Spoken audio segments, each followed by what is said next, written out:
Good morning and welcome to the NCAA Women's Final Four pre-national championship press conference featuring the South Carolina Gamecocks. At this time, we'll open up the floor for questions for Coach Staley. Thank you. We'll start right here with Jonathan. Move to our back. See you. I see you. Thanks. Good morning, Dawn. Jonathan Tannenwald, the Philadelphia Inquirer. How much does last year's game, if you were to study it on film or whatever it may be, does it help this year because you guys have changed so much and so have they, or does it not matter and you just focus on Iowa's film from this year? Yeah, I haven't watched last year's game. So the focus is on this team this year. We're going to stay to our left, second row, if you could raise your hand. Hello, Dominique Patrick, Rising Media Stars. On a lighter note, you had a really cool moment with Aaliyah Boston last night. It seemed like it brought you so much joy, just to give her all of her credit, accolades, hype her up. Can you walk me through all the feels of that moment, what you were feeling? I mean, as you know, as a coach, that I've had a pretty successful playing career, and once I left playing, I totally just locked in the coaching and being the best coach that I could be. And it's super fulfilling to know that you could be a part of your players' lives where they can fulfill imagined dreams and unimagined dreams. And to see her in she was playing in that game last year during this time. And to have her flip it and be really good at it, it does the heart well. Like it fills my heart with so much joy, and she's really good at it. Like she's really, some people say you can't be really good at two things. She's really good at two things, and I'm probably missing out on some other stuff that she's really great at as well. But I'm giving you what I see and what you all see. She's going to be a star in this space. Going to go to our right, Lindsay. Hey, Dawn. Lindsay Schnell, USA Today. Going undefeated is a unique thing. There have only been 9 teams that have done it previously. I wondered, when you did lock in to coaching, was there an undefeated team that you watched and you thought, man, that would be incredible if I could lead a team to that, or a favorite player? Bree said she loved BG's undefeated run at Baylor, and Raven mentioned Crystal Dangerfield when she went on one undefeated team at UConn. No, really not. I don't really. When I look at basketball, I don't look at wins and losses. I look at how things are being executed, and allow the wins to or the losses to take care of themselves. And as much as you bring up like an undefeated season, it doesn't feel like it, because we've played some bad basketball that made it feel like we lost. So it's those kind of moments that keep us just locked into the task at hand of playing, just trying to play great basketball, just trying to make great decisions out there to increase our chances of winning. And it's it's really hard to believe that we're undefeated, because I don't feel it. And as a coaching staff, we have to pinch ourselves to even know that's true, because deep down we see what our shortcomings are every single day. Our next 3 questions will be Ben, Kareem, and then Chantel. So, I'm sorry, Andrea, Ben, and then Kareem. Andrea Adelson with ESPN.com. Dawn here. I would love your perspective on this, because there's always a lot of debate for players and coaches whether a championship is needed to cement a legacy, and you've gone through that as a player and obviously as a coach. How do you feel about that? Because it feels like it's an endless debate about whether those championships are needed. I was really good in college, never won a championship. Yeah, you got to win a championship. You got to win a championship. So, and that's me personally. I had a great career, but it's always, did you win a championship? We went to the Final Four 3 times. We never won. So, I do think And I agree with Stewie when it comes to winning the championship. I mean, she's if we're gonna talk about GOATs, like I think she's the GOAT to be able to win 4 national championships and to be MVP. I think she was MVP all 4 times. If Caitlin wins the championship, she's pretty damn good. Like, yeah, she's a coach. I mean, she's pretty damn good regardless, but, you know, winning the championship would seal the deal. I hope to the dear Lord she doesn't. We're going to stay to our right towards the back. Ben, if you could raise your hand so Coach can see you. Hey, Ben Pickman from The Athletic. A question about C. Vivian Stringer. You wrote a few years back that to both you and Coach Law, she shared landmarks of her journey, but still gave you space to not just go down her path. Can you just elaborate a little bit on that? What did she tell you, and how did she allow you to still carve out your own space? I mean, Coach Stringer's been doing this for a long time. I mean, she was the example of what black coaches had, and looking at her journey, looking at her success, and looking at her coverage, looking at all the things that she had to endure. So, you know, she often calls. Like I talked to Coach Stringer probably about 2 or 3 weeks ago. She called and just kind of congratulated us on the season that we were having, and to pour into us. Like she doesn't do it every day, but every so often when you get a call from a legendary coach, it gives you inspiration, it gives you stamina, it gives you what you need in that moment to have the strength to continue on with whatever challenges that you're faced. And she's always welcoming. If I have something to run by her, always, and always appreciative that, I would use her as a resource. So it is that. It's not, she doesn't overwhelm you with things. She allows you the space to grow and to learn and to be there when you're at a crossroad to give you some wisdom. Washington Post. Raven has talked so much about her journey over this past year. I'm curious, what stood out to you about her growth, not only on the court, but also as a person? I mean, Raven is finding herself on and off the court. Like, she was one that didn't really talk a whole lot. You really couldn't see her personality. And I do think with the successes that she's been having on the court, she feels a lot more comfortable to share who she is, the fun-loving. Like, Raven's never had a bad day. Like, how you see her play in the game is exactly what she brings to the court every single day. We say, okay, we're gonna go 50%. She doesn't know 50%. She goes all out. So the journey of her having a voice, and no matter what that voice is, like she's in such a learning phase of her life. She's open to learning, not just basketball, just history. She's learning what she likes. She's learning a pathway of who she wants to be, and she's unafraid to go out there to say or do some things that it will rock you a little bit. It will make you laugh, but it is who she's becoming. Like, and I love that about young people, to be unafraid to say what you want to say, what's on your heart to say, and it might be the wrong thing, but we all have been 18 to 22-year-olds, and we all have said some things that may not be the right thing.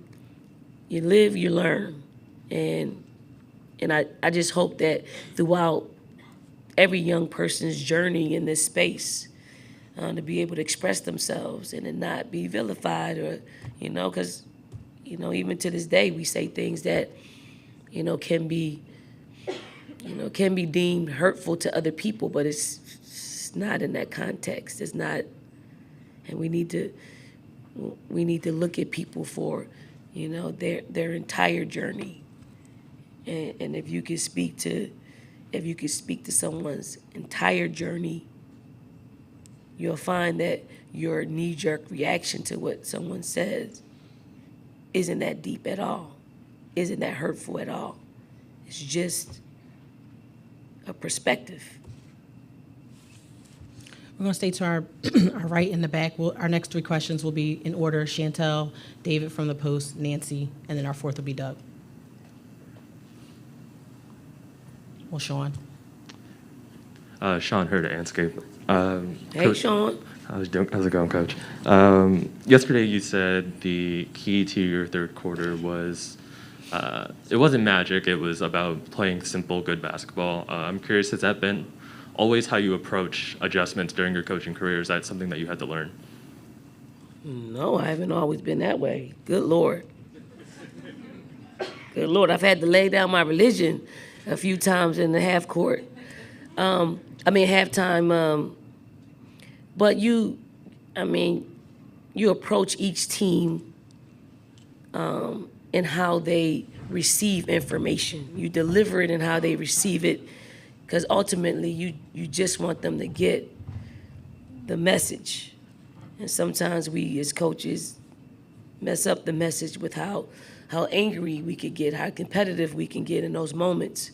But it was really no yelling, no screaming, you could see clearly what we needed to do to make the adjustments. And it was just to simplify, just pass to the open person. Don't hold the ball more than a second. Like, have a plan when you catch the ball. If you want to score, have a plan. If you don't, pass the ball. Get the ball to Camilla, give her an easy look, knock down a three here or there when you're open. Very, very simple. And I think, by us coming out, making our first shot, it ignited what we were able to do on the defensive side of the basketball. We definitely had to clean up our ball screen defense. We definitely had to apply a lot more pressure to the initiator of their offense. And once that happened, we found ourselves getting a little bit some easy buckets and getting out in transition and just putting NC State back on their heels a little bit, because they had us on our heels, for 2 quarters. We'll take our next question from David from the Post. David, if you could raise your hand. David Cloninger, Post and Courier. Dawn, when Raven came in, did you ever have to have any kind of specific talk with her, point guard to point guard, and say, this is what they're going to need you to do? There'll be a time where everybody's looking for you for answers, or was that pretty ingrained with her throughout her high school days? Yeah, great. Raymond came from a great high school program, great AAU program, and I know that a lot of people want her to be a scoring point guard. Right? She wasn't developed to be a scoring point guard. She was developed to be a consummate point guard that, this is what you do. When it's time to pass, it's time to pass. When it's time to score, it's time to score. And I think sometimes, whether it's social media, whether it's family members that want her to take that next jump. And she will, but her mentality has always been a pass first. That is her passion, that is her development. And then you have to teach her opportunities for her to score. And that's where we are now. Because of what happened last year in the Final Four, it kind of expedited it a little bit, because she has the urge now. She wants to break out into, being an opportunistic scorer. So I think by the time she ends her career, she's going to have the best of both worlds when it comes to that. We'll take our next question from Nancy. Please raise your hand, Nancy. We can get the microphone to you. Nancy Armour, USA Today. Dawn, Raven had just said that what happened last year almost made her want to quit basketball, and that she has watched that game, she said, probably more than 100 times. I'm wondering what conversations you had with her, and did she ever come to you and say, I don't think I want to do this anymore, and how did you help her get over that hump? No, she didn't tell me that. I think when you're embarrassed, I think when we lost, like all of that, it makes you question. I mean, the game will do that to you. You know, anything that you love and you're passionate about will make you question it at some point. And that is what you need for your breakthrough. And if you don't have enough just power, strength, your breakthrough will never happen. Raymond's going to be a great player because she was able to break through that moment and catapult her into that next level. Now she's going to be tested again somewhere along the line. Like we all are given life tests. You either pass them and move on to the next test, or you keep retaking them. And think about it. Think about everybody's life. That what is the very thing that you can't get over? You keep seeing it time and time again, and then when you hurdle that, you move on to the next one.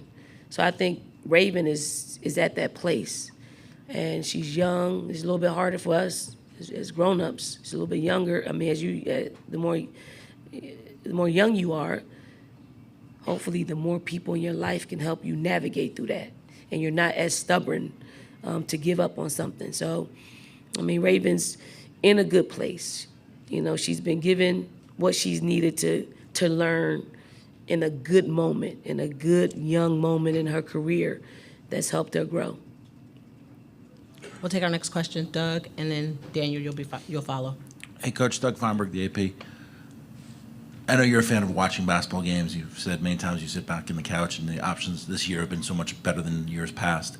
When you think about the game tomorrow, which caps off a historic year with attendance, record ratings, everything else, star players, how great is it that it's you guys going for an undefeated season against a generational player in Caitlin Clark in Iowa that has really seemed to capture the attention of a lot of new fans? I think it's great. I think it's a monumental game for our game, and we're very fortunate to be a part of it. We get to witness firsthand the legacy of Caitlin Clark. You know, as you watch her, you prep for her. You can't help but to really love how she dissects the game. You love how she executes. I mean, it's simple. Like, her game is simple, but yet, like, powerful. Like, how do you defend fundamental basketball with offense, with fundamental defense? You can't. She's going to win every time. So, I mean, you got to show her different looks in order for her to not settle in and picking you apart. But we also have to play our side of the ball. We gotta defend. We gotta put some points on the scoreboard. I do think it will be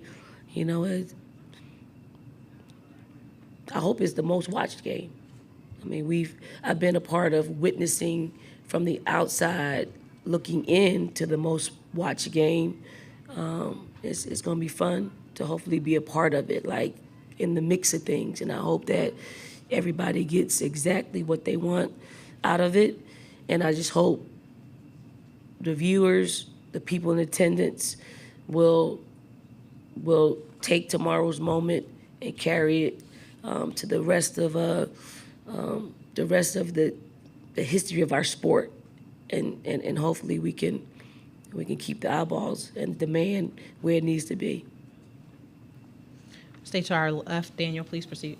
Dan Zakrzewski, Outkick coach. You just talked about, what a massive weekend this is, obviously, for women's basketball, women's sports in general. One of the major issues facing women's sports right now is the discussion topic about the inclusion of transgender athletes, biological males, in women's sports. I was wondering if you would tell me your position on that issue. Damn, you got deep on me, didn't you?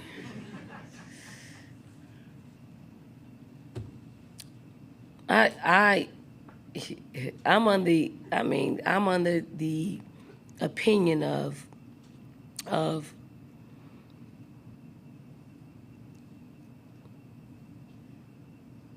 if you're a woman, you should play. If you consider yourself a woman and you want to play sports or vice versa, you should be able to play. That's my opinion. You want me to go deeper? Do you think transgender women should be able to participate That's your question in you college want me to basketball? ask. I mean, you want to ask, so I'll give you that. Yes. Yes. So now the barnstorm of people are going to flood my timeline and be a distraction to me on one of the biggest days of our game. And I'm okay with that. I really am. Daniel, we're going to stay to the front row. If you can just pass it down to in the pink. Coach, Hannah Barton, Sports Capital Journalism. We've talked about the mindset that Raven was in after that loss last year. She mentioned that when she was really struggling, LA kind of took her in, really helped her grow her faith, helped her kind of come out of that place. As a coach, what does it mean to be able to see those kind of relationships foster and grow through something like that? That's what it's all about. That's why you play a sport. You know, obviously you play a sport to win, but the relationships and experiences that you have, with your sisters, is what will carry you. Like the fact that LA would take her to church, and to find answers to why things happen the way they have. Because that's what she was searching for. She was searching for an answer. Why? Why was I put in this situation? Why did this happen? And that's the best place for her to find her answers. And, I actually knew about that. I actually knew about, because it became part of our conversations. Raven's very impressionable. So I'm glad she chose the right person to help her navigate through a space that was really hard for her. Our next question, Cam, if you could raise your hand so I can get the microphone to you. Hey, Dawn, Cameron with The Athletic. I wanted to go back to Aaliyah Boston, and I know because you're playing or prepping for games, you don't get to watch the ESPN broadcast a lot, but what is, when you look at all the ratings and everything that's going on with this tournament, having people like Aaliyah, Chanae, Andrea on that set, what does that say or do for young women who also want to come up in basketball, who may not want to get into coaching, but they want to stay in the game? I think with Elle, Drea, Chanae, and now Aaliyah, Carolyn Peck, black women holding it down, taking it to another level is quite remarkable. And for Aaliyah to be a part of that, she knows. She knows now what she's reaching for because she's seeing some of the best analysts that I've ever been around. And it's not, they're giving credit where credit is due with every single team that was participating here at the Final Four. That's not always the case. They're breaking it down to its simplest form where everybody that is tuned in can really understand our game. They appear on other talk shows, and they are lifting our game up in spaces that are, just, male dominant. And I think some of these male talk shows don't really know about the fabric of our game. They don't know the inner workings. They don't even know how to break the game down. They're just going off of probably what somebody's telling them to say or social media. But to hear them break it down, and I don't even like to watch it, but I tune in and I watch. Like I'm listening, I'm working and listening. That's my background noise. And sometimes I have to stop And I'm just like, damn, like, this is great. Can I find some strategy in this? Like, can we really do this? I mean, it's awesome. It's intentional. It's intentional. Like, somebody chose that group of women to uplift our game, and they're doing a magnificent job. It's different. It's different than years past. It's a lot different. Like, it's colorful. It's intentional. Each and every dynamic to our game, and they're doing it beautifully. We're going to go to our right. Alexa, if you could raise your hand, we can get the microphone to you. Alexa Philippou, ESPN. Dawn, I know it's a quick turnaround from yesterday. Have you noticed anything so far just being around your team, if players are extra relishing in this opportunity to play Iowa?